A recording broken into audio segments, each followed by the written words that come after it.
Hello everyone, నమస్తే. Welcome to our channel. బ్రేక్ఫాస్ట్లోకైనా, lunch లేదా డిన్నర్లోకైనా పర్ఫెక్ట్గా ఉండే సాఫ్ట్ అండ్ టేస్టీ ఆలు పరాటా రెసిపీని ఎలా తయారు చేసుకోవాలో ఇప్పుడు నేను చేసి చూపిస్తాను. ముందుగా ఒక బౌల్లో 2 కప్పుల గోధుమ పిండిని తీసుకున్నాను. ఇందులో కొంచెం సాల్ట్ వేసుకొని పిండిలో కలిసేలా ఒకసారి కలుపుకోవాలి. ఇప్పుడు ఇందులో కొంచెంగా నీళ్ళు పోసుకొని సాఫ్ట్ ముద్దలా కలుపుకోవాలి. మనం చపాతీ కోసం పిండి కలుపుకుంటాం కదా, వాటికంటే కూడా సాఫ్ట్గా ఉండాలి. ముద్దలా కలుపుకున్నాక వాటిని 5 నిమిషాల వరకు బాగా ఒత్తుకోవాలి. మీరు పిండిని ఎంత ఎక్కువగా ఒత్తుకుంటే పరాటాలు అంత సాఫ్ట్గా వస్తాయి.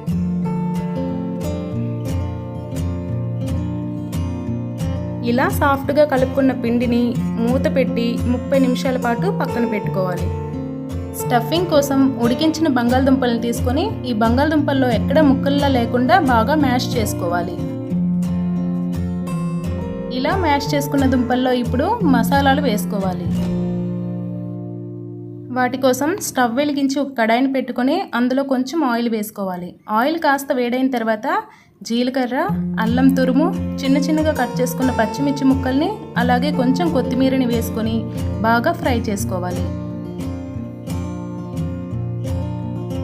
ఇలా ఫ్రై చేసుకున్న వాటిలో మ్యాష్ చేసి పెట్టుకున్న బంగాళదుంపలను వేసుకొని బాగా కలుపుకోవాలి. ఇప్పుడు ఇందులో మసాలాలు వేసుకోవాలి.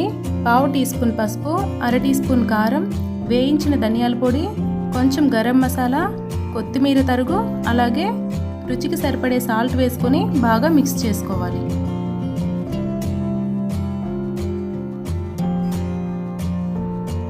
ఇలా కలుపుకున్న వాటిని కాసేపు చల్లారనివ్వాలి.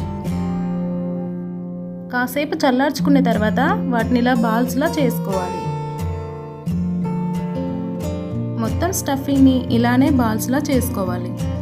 అలాగే ముందుగా కలిపి పెట్టుకున్న పిండిని కూడా తీసుకొని 1 నిమిషం పాటు బాగా ఒత్తుకొని చిన్న బాల్స్లా చేసుకోవాలి. ఇప్పుడు ఫ్లోర్పై కొంచెం పిండిని చల్లి ఒక్కొక్క పిండి ముద్దని తీసుకొని ఇలా వీడియోలో చూపిస్తున్న విధంగా కప్పులా చేసుకోవాలి. ఇందులో స్టఫింగ్ పెట్టుకొని చుట్టుపక్కల నుండి పిండి ముద్దని ఇలా తీసుకుంటూ స్టఫింగ్ మొత్తం ఇలా లోపలికి ఉండేలా కవర్ చేసుకోవాలి.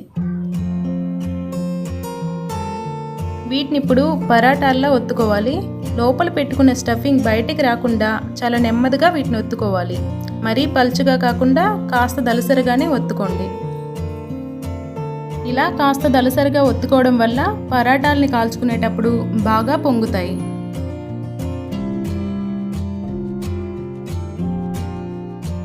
ఇప్పుడు స్టవ్ వెలిగించి ఒక పెనం పెట్టుకొని పెనం కాస్త వేడైన తర్వాత పరోటాను వేసుకొని ఈ పరోటా ఒకవైపు కాస్త వేడైన వెంటనే రెండో వైపుకి టర్న్ చేసుకోవాలి.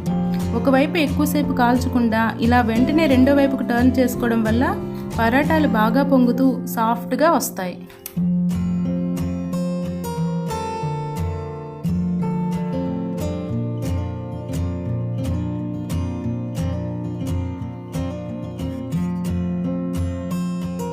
ఇప్పుడు ఈ పరోటాకి 2 వైపులా నెయ్యిని రాసుకోవాలి. ఈ నెయ్యికి బదులు ఆయిల్ని కూడా యూజ్ చేసుకోవచ్చు, కానీ నెయ్యితో చేసుకున్న పరోటాలు టేస్టీగా ఉంటాయి. ఇలా కాల్చుకున్న పరోటాలని ఒక ప్లేట్లోకి తీసుకోవాలి. ఇదే విధంగా మిగిలిన పరోటాలని కూడా కాల్చుకోవాలి. ఈ పరోటాలని పెరుగు చట్నీతో కానీ ఆవకాయతో కానీ తింటే చాలా టేస్టీగా ఉంటాయి.